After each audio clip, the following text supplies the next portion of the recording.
அப்பனே முருகா விநாயகா, இன்னையில இருந்து நம்ம தாய் மனசு சமையல் காமெடியோட சமைக்க போறோம். எனக்கு சும்மா சமைக்க மாட்டேன், நான் 2 அப்ரண்டிஸ் வச்சிருக்கிறேங்க. அவங்க சேர்த்து வச்சுக்கிட்டு தான் நம்ம சமைக்க போறோம். 2 அப்ரண்டிஸ் இங்க நிக்கிறாங்க. கூப்பிட்டாத்தான் வருவாங்க. அவங்களுக்கு ஒரு என்ட்ரி சாங் போடணுமா? என்ட்ரி சாங் எங்க போடுறது? நான் கூப்பிட்டாதே அதான் entry song. Apprentice come care come care. பாத்தீங்களா 2 அப்ரண்டிஸ் இவங்க சூப்பரா இருக்காங்க. இவங்களை வச்சு தான் நம்ம சமையல் வேலையை ஸ்டார்ட் பண்ண போறோம். இன்னைக்கு நம்ம என்ன செய்ய போறோம்னா, மணக்க மணக்க சமைக்கிறோம், மனசார சாப்பிடுறோம், மத்தவங்களை சந்தோஷப்படுறோம். அப்ரண்டிஸ், நம்ம சமைக்கணும்னா முதல்ல பெரிய சட்டியை நமக்கு ஒண்ணு வேணும். வீட்டுல இருக்கிற பெரிய சட்டி எந்த சட்டியோ அந்த சட்டியை நீ எடுத்தார, சரியா? Okay boss. போ போ போ போ. நீ என்ன பண்ற? முதல்ல நம்ம குழி தோண்டணும். அந்த குழி தோண்டற இருக்கிற ஜாமானை எடுத்துட்டு வரதான் ஓ வேலை. போய் எடுத்துட்டு வா போ. Okay boss. வாடா வாடா சீக்கிரம் வாடா. பாஸ், இந்த சட்டி போதுமா பாஸ்? என்னடா அது சட்டி? பேர் இந்த சட்டியா கேட்கலடா, குழம்பு வைக்கிற பெரிய சட்டியா கேட்டேன்டா. இந்த சட்டி யாரா கேட்டா? அசிங்கப்படுத்தாத போடா. டேய் என்னடா பாஸ் கை நீட்டுங்க பாஸ். என்ன கையில் நீட்டி சொல்றாங்க? டேய் என்ன பண்ணிட்டு இருக்க பாஸ்? நீங்க தானே பாஸ் குழி வெட்டணும்னு சொன்னீங்க? ஆமா. அளவு இல்லாம எப்படி குழி வெட்டுறது? அத்தாடி அத அளந்துக்கிட்டு இருக்கேன். டேய் நான் என்ன பொதுக்கிறக்கா குழி வெட்ட சொன்னேன்?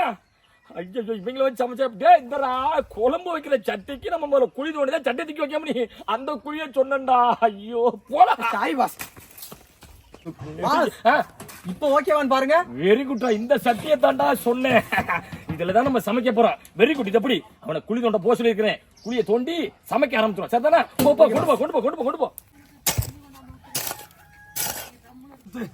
ரொம்ப வெயிட்டா இருக்கா கல்லு. வர அங்க கூட வேடா, அங்க வேடா வேடா வேடா வேடா. அப்படி வேடா அப்படி வேடா. அப்பா என்ன வெயிட்டா இருக்கடா கல்லு. ஏய் 2 கல்லு தானே இருக்கு, இன்னொரு கல்லு வேணுமாடா? சும்மா நினைக்கிறீங்க, நீங்க போயிட்டு வாங்க பாஸ். ஒரு மாஸ்டர் வேலை சொல்றியா? பல்ல உடைச்சு விட ராஸ்கோல். போய் எடுத்துடா போ. ஒரு மாஸ்டர் உடனே வேலை கொடுக்குறாங்களே எனக்கு. ஏண்டா மாஸ்டர் ஒழுங்கா சமைப்பாராடா? மாஸ்டர் மட்டும் ஒழுங்கா சமைக்காம இருக்கட்டும். மாஸ்டர் மட்டும் இல்ல, நான் மிளகா அரைச்சு போறேன். ஏய் அடுப்பு அருமையா செட் பண்ணியாச்சு. இப்போ என்ன செய்யணும்டா? நல்லா பத்த வைக்கணும்டா. நான் பாத்துக்கிறேன் பாஸ். போன கொடுங்க. என்னடா சொன்ன? போன கேக்குறா? கொடுங்க பாஸ். எதுக்கு போன கேக்குறாங்க? ஹலோ அக்காவா? அக்கா நான் தாக்கா முத்து பேசுறேன். மாஸ்டர் சமைக்கிறேன் சமைக்கிறேன்னு சொல்லிட்டு யாருன்னே தெரியாத ஒரு பொம்பளை பிள்ளைகிட்ட 1 மணி நேரமா கடல போறாருக்கா. டேய் கொட்டடா போன. இதா என்ன பொட்டடி என்னமா சொல்றேன்னா? பாஸ் எனக்கு இப்படிதான் பாஸ் பத்த வைக்க தெரியும். டேய் அடுப்ப பத்த வைக்க சொன்னேன்டா. இந்த பத்த வைக்கவா சொன்னேன்? சோதிக்காதீங்க, அடுப்ப பத்த வைக்கடா.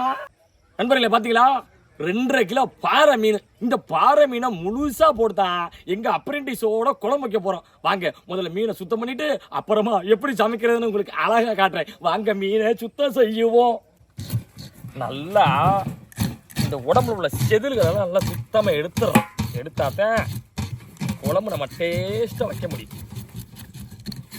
ஆமா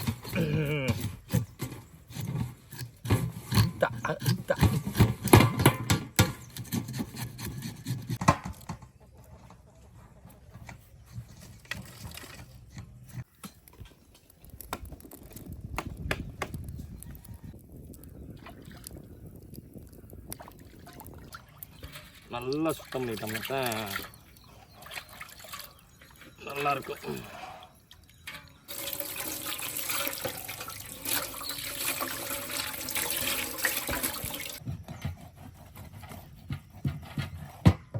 ஏன்னா நம்ம தக்காளி வெங்காயம் பூண்டு எல்லாம் போட போகிறோம். அதெல்லாம் போயிட்டு இந்த சால் நல்லா இதுக்குள்ளே போச்சுன்னா நல்லா கறி வெந்த மாதிரி இருக்கும்.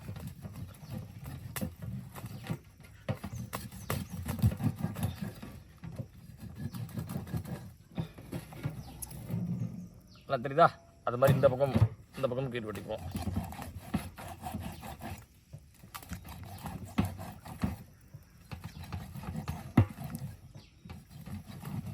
நல்லா 2 பக்கம் நல்லா கீறி விட்டுட்டேன். அடுத்து என்ன எப்படி சமைக்க போறோம் அப்படிங்கறத தான் பார்க்க போறீங்க. வாங்க சமைக்கிற இடத்துக்கு போயிடலாம்.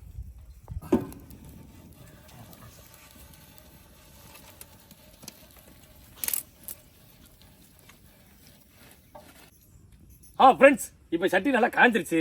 இப்போ என்ன செய்யணும்னா என்ன பாஸ்? என்ன யாரா கொண்டா வாய்க்க ஒன்னா சொல்லி செய்ய வேண்டியிருக்கு. நல்லா இப்போ நம்ம சட்டி காய்ஞ்ச உடனே நல்லா நம்ம எண்ணெயை ஊற்றிக்கிறணும். இப்போ என்ன நல்லா காய்ஞ்சிருச்சு தம்பி, அதை கொடுங்க. அந்த வெந்தயத்தை எடுங்க. Very good, good speed. Thanks pass. என்ன நல்லா காய்ஞ்சதுக்கு அப்புறம் வெந்தயத்தை கொட்டிடுவோம். ஆஹா ஆஹா சரிங்க. ஆமாம், வெந்தயம் வந்து நல்லா கரு கரு கரு கருப்பு நேரத்துக்கு வரணும். வெந்தயம் நல்லா கருகருன்னு வந்துருச்சு. இப்ப லேசா அப்படியே கருவேப்பிலை லேசா தூவி விட்டுருவான். பாஸ் எடுங்க பாஸ், கொடுங்க பாஸ். அப்படியே கையில பிடிச்சுங்க. ஆமா, கருவேப்பிலை போட்டுருவோம் நல்லா. ஆஹா,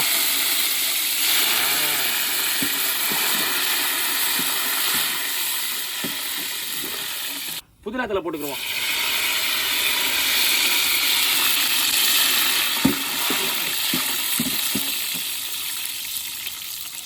ஆமா, அப்புறம் என்ன செய்ய போறோம்னா வெங்காயத்தை நறுக்கி வச்சுக்க மேல வெங்காயம் அதை எடுங்க அதை போட்டுருவோம்.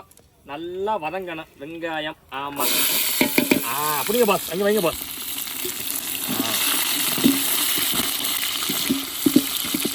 வெங்காயம் வந்து நல்லா பொன்னிறமா நல்லா வதங்கணும். அது வரைக்கும் நம்ம காத்திருக்கணும். உடனே எதையும் போட்டுறோம். பச்சை மிளகாய் போட்டுக்கிறோம், கொஞ்சம் டேஸ்டா இருக்கு, அதுக்காக தான் பச்சை மிளகாய் போடுறோம்.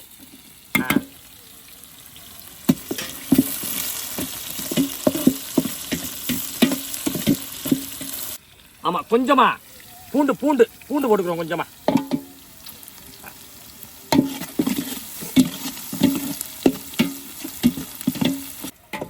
தம்பி வெங்காயம் நல்லா வதங்கிருச்சு.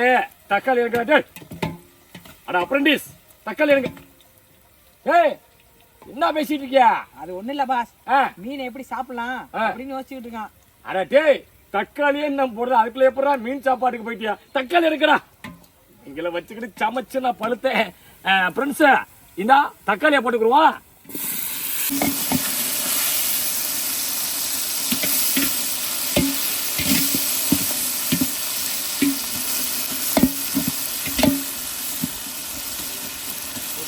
ஃப்ரெண்ட்ஸ், தக்காளி வெங்காயம் நல்லா வதங்கிருச்சு.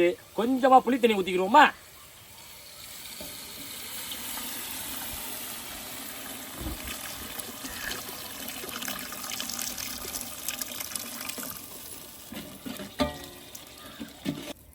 ஃப்ரெண்ட்ஸ், கொஞ்சமா மல்லித்தூள் போட்டுக்கிட்டோம்னா கொஞ்சம் டேஸ்டா இருப்பாப்ல. அதனால இப்ப மல்லித்தூளை அப்படியே மலைச்சாரல் மாதிரி அப்படியே தூவி விடணும். ஆமா, அதுக்கப்புறம் மிளகாப்பொடி அப்படியே மலைச்சாரல் மாதிரி அப்படியே தூவி விட்டுருவோம்.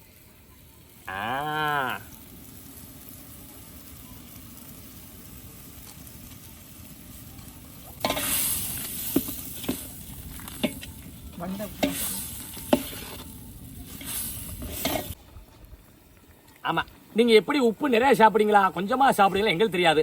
ஆக மொத்தம் நாங்க கொஞ்சமா தான் சாப்பிடுவோம். அதுக்காக தான் உப்பு கொஞ்சமா அப்படி அதையும் மலை சாரல் மாதிரி போட்டுக்குருவோம். உண்டப்பா.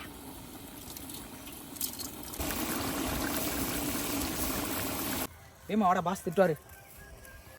ஃப்ரெண்ட்ஸ், நல்லா குழம்பு கொதிச்சிருச்சு. இப்போ என்ன செய்ய போறோம்? முழு மீனை அப்படியே போர் குளிக்கல அப்படியே அந்த பைப்பு மோட்டரை அப்படி இறக்குவாங்கல்ல, அது மாதிரி பாறை மீன் அப்படியே வாங்கடா.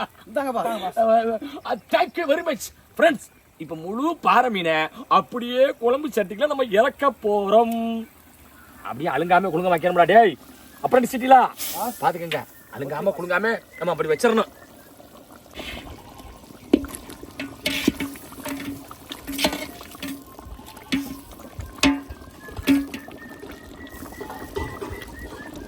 ஃப்ரெண்ட்ஸ், மீன் குழம்பு அப்படியே மணக்க ரெடி ஆயிருச்சு. அப்புறம் சிட்டிலா சாப்பாட்டை கொட்டுங்கடா நல்லா அப்படியே கொட்டுறா. ஆஹா, வெரி குட், சூப்பரா கொட்டிட்டீங்க. அடுத்து முழு மீன் அப்படியே தூக்கி வச்சு, ஐயோ சொல்ல முடியல, எடுத்து வச்சிடற மீன். அப்புறம் சிட்டிலா எப்படா இருக்கு? சூப்பரா இருக்கு பாஸ். அப்படியே வச்சா நம்ம குழைச்சு இன்னைக்கு அடிக்க போறோம்டா. இருங்கடா கொஞ்சமா அது குழம்பு அப்படியே பரவனாப்ப ஊத்திக்கணும்டா.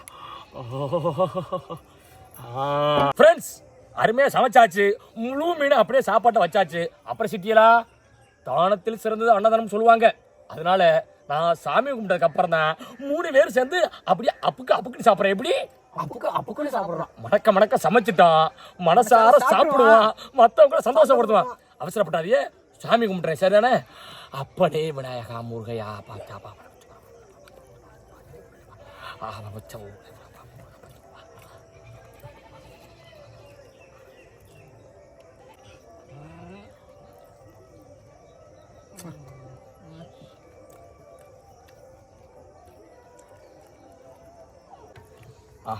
அப்புறம் சிட்டிலா, எனக்காக இவ்வளவு நேரம் காத்துனதுக்கு ரொம்ப நன்றிடா. எல்லாரும் சேர்ந்து ஏய், எங்கடா மீன், எங்கடா சாப்பாடு? பாஸ், நீங்க சாமி கும்பிடுற வரைக்கும் பாத்துட்டு இருப்பாங்களா? மணக்க சமைச்சான், மனசார சாப்பிட்டான். பாஸ், அவன் விடுங்க பாஸ். அடுத்த சமையல் எப்ப பாஸ்? அடுத்த சமையலா எப்ப வப்போம் பாஸ்? பொறுமையை யோசிச்சு லெட்டர் போட்டு விடுங்க. நம்ம அடுத்த சமையல சந்திப்போம். வாடா போலாம். பாத்தியலாக்க, மணக்க சமைச்சேன், மனசார அவங்க சாப்பிட்டு போயிட்டாங்க. கடைசியா மாஸ்டருக்கு மிஞ்சினது இதுதானா? அடுத்த சமையல சந்திக்கிறோம் ஃப்ரெண்ட்ஸ்.